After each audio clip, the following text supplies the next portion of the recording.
Bismillahirrahmanirrahim. Assalamualaikum warahmatullahi wabarakatuh.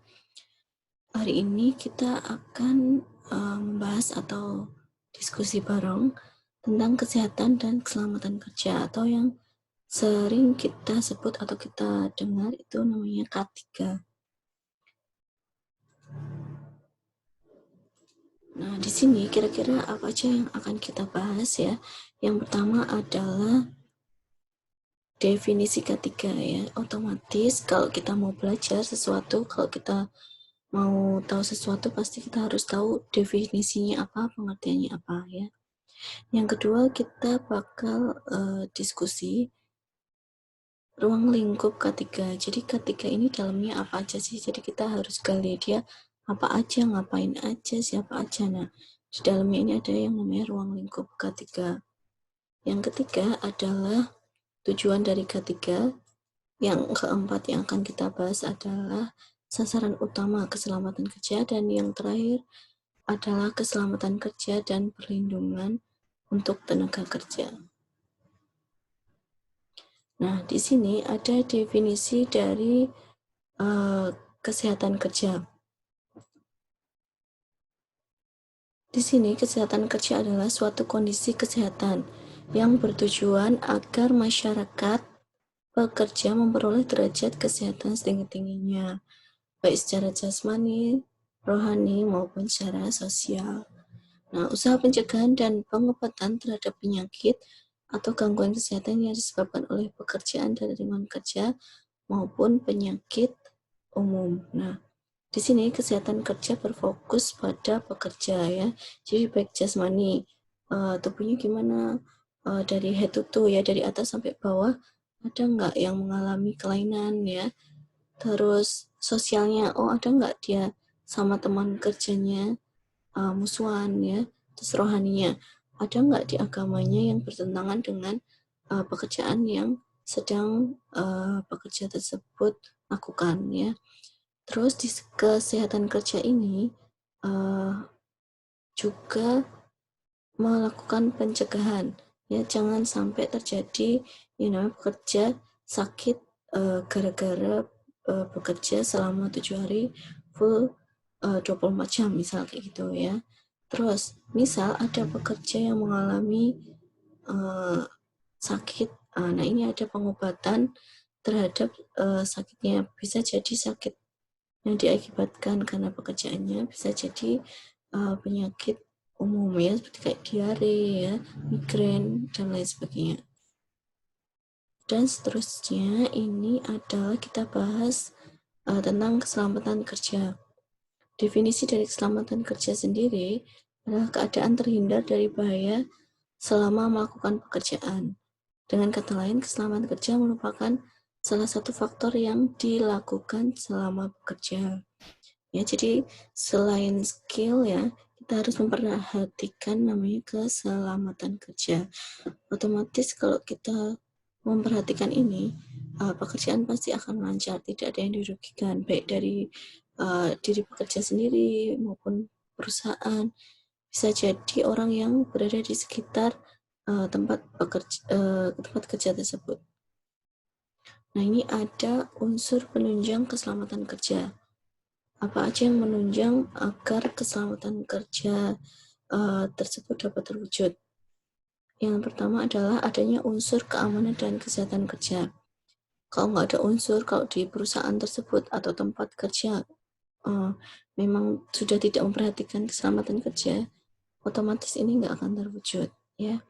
Terus yang kedua adanya kesadaran dalam menjaga keamanan dan kesehatan kerja. Jadi baik pekerja, terus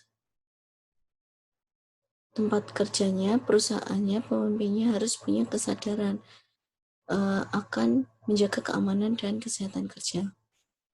Yang ketiga adalah teliti dalam bekerja. Nah, ini seringkali terjadi ya, kalau kita tidak fokus dalam bekerja, pasti akan terjadi yang namanya kecelakaan kerja dan akan mengganggu ke keselamatan kerja.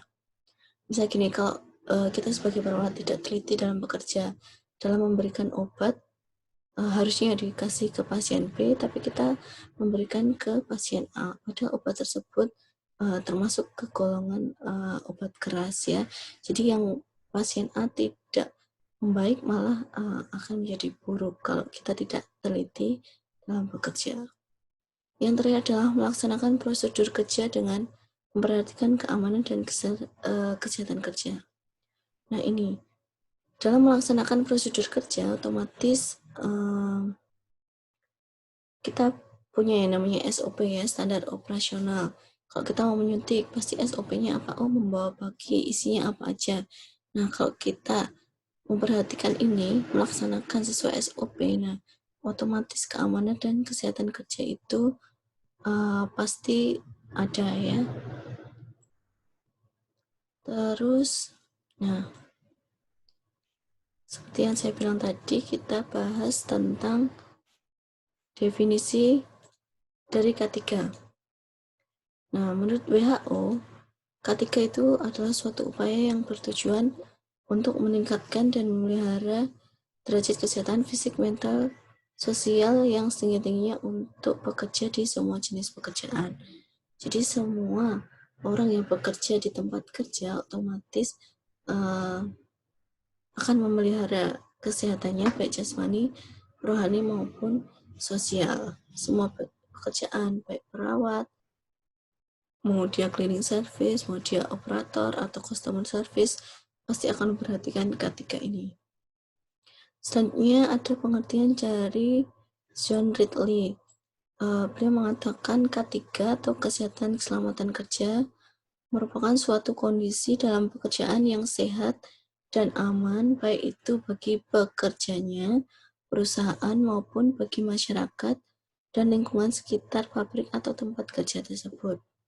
Jadi John Ridley ini mengatakan K3 itu harus memperhatikan kesehatan tidak cuma pekerjanya saja, tapi perusahaannya, masyarakat sekitar tempat kerja dan lingkungan tempat kerjanya. Yang ketiga, pengertian dari Simanjuntak. Nah, di sini beliau mengatakan K3 adalah kondisi keselamatan yang bebas dari risiko kecelakaan dan kerusakan di mana kita bekerja yang mencakup tentang kondisi bangunan, kondisi mesin, peralatan, kesehatan, dan kondisi pekerjaan. Nah, di sini kita bahas satu-satu mencakup kondisi bangunan. Nah, bangunan tempat kerja kita ini gimana dulu ya? Aman nggak kalau kita bekerja di dalamnya ya? Kira-kira bangunannya masih kokoh apa enggak ya? Terus berbahaya nggak? Bisa jadi ya kayak gini. Kalau lantainya licin, otomatis kalau kita berjalan aja pasti akan kepleset ya. Otomatis keselamatan kerja akan terganggu. Yang kedua adalah kondisi mesin atau kondisi peralatan ya. Di situ harus ada pemantauan dari alat-alat yang digunakan oleh pekerja. Dan yang terakhir adalah kondisi pekerja. Nah, di sini seharusnya semua tempat kerja atau semua perusahaan pasti akan melakukan cek kesehatan rutin untuk para pekerjanya ya. Selanjutnya kita bahas tentang fokus pelaksanaan K3. Ada dua di sini, yaitu mencegah kecelakaan kerja. Jadi K3 itu tujuannya apa sih? Untuk mencegah kecelakaan kerja. Di sini pengertiannya adalah kejadian yang tidak diinginkan dan tidak dikehendaki yang mengacaukan proses yang telah diatur dari suatu aktivitas dan dapat menimbulkan kerugian harta benda dan korban manusia ya. K3 itu mencegah agar tidak terjadi kecelakaan kerja. Jadi K3 ini mengatur misal jam kerja, tenaga kerja, terus peralatan yang digunakan oleh pekerja ini diatur di dalam K3 agar tidak terjadi kecelakaan kerja. Yang kedua adalah mencegah penyakit akibat kerja. Penyakit yang timbul karena hubungan kerja. Bisa jadi ya kalau kita sebagai perawat di ruang isolasi merawat pasien yang infeksius ya, otomatis akan tertularnya akan lebih besar daripada pasien yang tidak bekerja di ruang isolasi kayak gitu. Nah, ini ada pendekatan ketiga. Yang pertama adalah pendekatan hukum. Jadi K3 ini ada di perundang-undangan ya. Terus yang kedua, K3 ini wajib dilaksanakan di semua tempat kerja, baik itu di rumah makan sebenarnya ya, di perusahaan, di pabrik, di rumah sakit, di klinik. Nah itu harus atau wajib dilaksanakan. Yang ketiga adalah pelanggaran terhadap K3 dapat dikenakan sanksi pidana. Dilihat lagi karena tadi dia merupakan ketentuan perundangan, otomatis yang melanggar akan dikenakan sanksi pidana. Yang kedua adalah pendekatan kemanusiaan. Yang pertama adalah kecelakaan menimbulkan penderitaan bagi si korban dan keluarganya. Nah, misal di tempat kerja terjadi kecelakaan kerja, nah otomatis tempat kerja tersebut akan bertanggung jawab ya untuk si korban atau si pekerja maupun keluarganya, mungkin memberikan tunjangan atau memberikan kenaikan pangkat ya. Terus ketika melindungi pekerja dan masyarakat, nah dia bukan hanya melindungi pekerjanya aja, tapi orang atau masyarakat yang berada di sekitar tempat kerja. Misal bisa jadi dia terkena polusi dari limbah pabrik atau limbah tempat kerja. Yang ketiga adalah ketiga bagian dari hak asasi manusia. Jadi semua orang wajib mentaati yang namanya K3 atau mendapatkan K3. Yang ketiga adalah pendekatan ekonomi. Ketiga adalah mencegah kerugian dan yang kedua meningkatkan produktivitas. Kalau si pekerja dan perusahaan atau tempat kerja mematuhi peraturan dari K3, otomatis tidak akan merugi ya, tidak akan terjadi kerugian maupun produktivitas akan terjaga untuk si tempat kerja maupun untuk si pekerja sendiri. Dan yang keempat adalah pendekatan filosofi ya, upaya untuk menjamin keutuhan dan kesempurnaan tenaga kerja dan manusia pada umumnya, hasil karya dan budayanya menuju masyarakat yang adil dan sejahtera.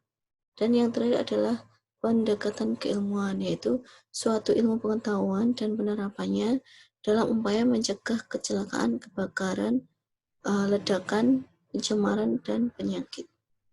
Jadi di keilmuan ini ada misal peraturan tentang pencegahan kebakaran di tempat kerja. Nah, masuknya nanti di K3. Ini K3 cukup penting bagi moral, legalitas, dan finansial ya. Semua organisasi memiliki kewajiban untuk memastikan bahwa pekerja dan orang lain yang terlibat tetap berada dalam kondisi aman sepanjang waktu. Bidang yang terkait dengan kesehatan, keselamatan, dan kesejahteraan manusia yang bekerja di institusi maupun lokasi proyek. Fungsi dari K3 ya, kalau tadi ruang lingkupnya apa aja atau mencakup apa aja, nah kalau yang ini adalah fungsi dari K3. Yang pertama, sebagai pedoman mengidentifikasi dan menilai adanya resiko dan bahaya bagi keselamatan dan kesehatan di lingkungan kerja. Yang kedua, sebagai pedoman dalam memantau kesehatan dan keselamatan para pekerja di lingkungan kerja. Jadi yang pertama adalah mengidentifikasi ada nggak resiko yang bakal terjadi di tempat kerja tersebut. Bahaya apa aja ya, diidentifikasi, dicatat satu-satu di listnya. Yang kedua ini, dia membuat pedoman. Jadi misal kalau terjadi bahaya kecelakaan akibat kebakaran. Nah, pedomannya nanti seperti apa? Nah, ini ada dari fungsi K3 yang kedua. Yang ketiga adalah membantu memberi saran dalam perencanaan pengorganisasian, desain tempat kerja, dan pelaksanaan kerja agar lebih aman. Ketiga ini mengatur bagaimana menciptakan tempat kerja yang aman bagi para tenaga kerja dan orang di sekitarnya. Yang keempat adalah memberikan saran mengenai informasi, edukasi, dan pelatihan mengenai kesehatan dan keselamatan kerja. Yang dimaksud di sini adalah para pekerja dan orang yang berada di sekitar lingkungannya akan diberikan pelatihan mengenai kesehatan dan keselamatan kerja. Jadi otomatis ketiga ini akan berjalan dengan baik. Yang kelima, sebagai pedoman dalam membuat desain pengendalian bahaya, metode, prosedur, dan program kerja. Dan yang terakhir adalah sebagai acuan dalam mengukur keefektifan tindakan pengendalian bahaya dan program pengendalian bahaya. Jadi ada 6 ya fungsi K3. Praktik dari K3. Yang pertama adalah sebagai pencegahan, ya kita tahu sendiri ketika ini tidak mau pekerja atau orang di sekitarnya di dalamnya mengalami kecelakaan kerja maupun penyakit akibat kerja yang lain, diperlukan adanya pencegahan. Yang kedua, pemberian sanksi. Nah, pemberian sanksi ini akan diberikan kepada pekerja maupun perusahaan yang melanggar K3 tersebut. Yang ketiga adalah kompensasi. Kompensasi ini diberikan kepada pekerja atau orang yang ada di dalamnya jika terjadi kecelakaan atau penyakit akibat kerja. Yang keempat adalah penyembuhan luka dan perawatan.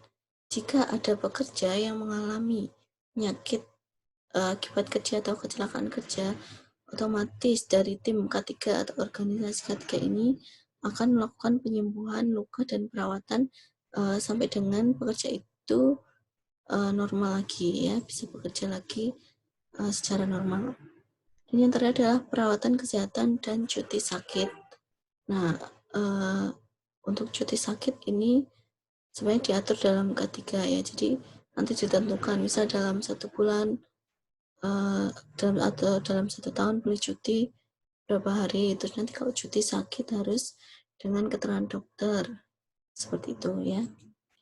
Terus kita bahas ruang lingkup K3. Yang pertama adalah setiap pekerja yang berada dalam lingkungan tempat kerja. Jadi K3 itu di dalamnya ada 5, yaitu pekerja yang berada di lingkungan tempat kerja. Kalau di rumah sakit, pekerja bisa jadi perawat, bidan, tenaga medis lainnya, dokter, cleaning service, satpam, ya itu termasuk pekerja yang berada di rumah sakit. Yang kedua adalah dalam lingkungan keluarga atau rumah tangga. Yang ketiga dalam lingkungan masyarakat. Yang keempat, pembinaan norma-norma keselamatan dan kesehatan kerja. Yang terakhir adalah pemberian ganti rugi perawatan dan rehabilitasi dalam hal kecelakaan akibat kerja.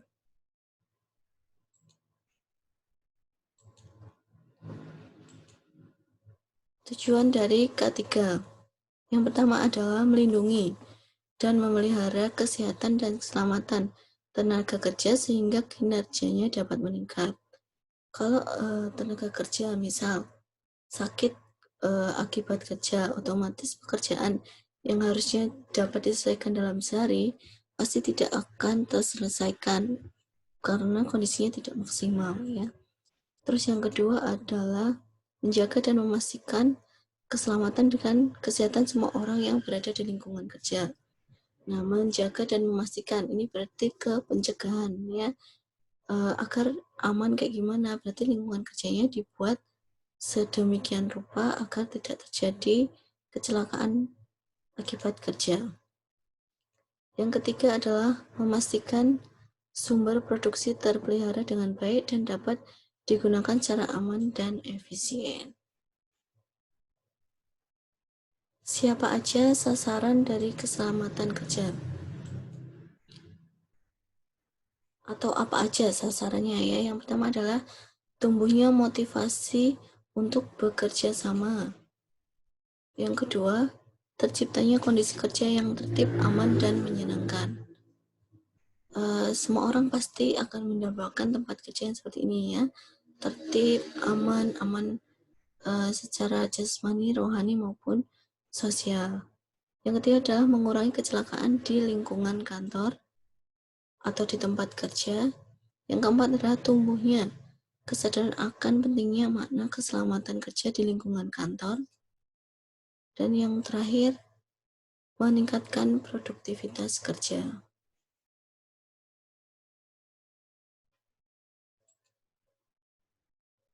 Analisis jenis perlindungan kerja ya. Yang pertama adalah perlindungan sosial. Seperti definisi tadi, dia kan ada jasmani, rohani, dan sosial. Yang pertama di sini adalah perlindungan sosial. Suatu perlindungan tenaga kerja yang berkaitan dengan usaha kemasyarakatan ya. Atau biasa kita sebut kalau perlindungan sosial itu adalah pencegahan atau tindakan untuk kesehatan kerja. Perlindungan teknis berkaitan dengan usaha-usaha untuk menjaga agar tenaga kerja terhindar dari bahaya kecelakaan yang ditimbulkan oleh alat-alat kerja atau bahan yang dikerjakan. Nah, ini biasa kita sebut dengan keselamatan kerja. Dan yang terakhir adalah perlindungan ekonomis berkaitan dengan usaha-usaha untuk memberikan kepada tenaga kerja suatu penghasilan yang cukup guna memenuhi kebutuhan sehari-hari baginya dan keluarganya, termasuk dalam hal tenaga kerja tidak mampu bekerja karena sesuai diktat kehendaknya. Ini biasa kita sebut dengan jamsos atau jaminan sosial ya. Seperti kalau di Indonesia ada namanya Jamsostek dan BPJS. Nah, sekian dari diskusi kita hari ini. Jika ada yang mau ditanyakan, nanti silakan ditulis dulu pertanyaannya. Terima kasih atas perhatiannya. Bila taufik wa hidayat. Wassalamualaikum warahmatullahi wabarakatuh.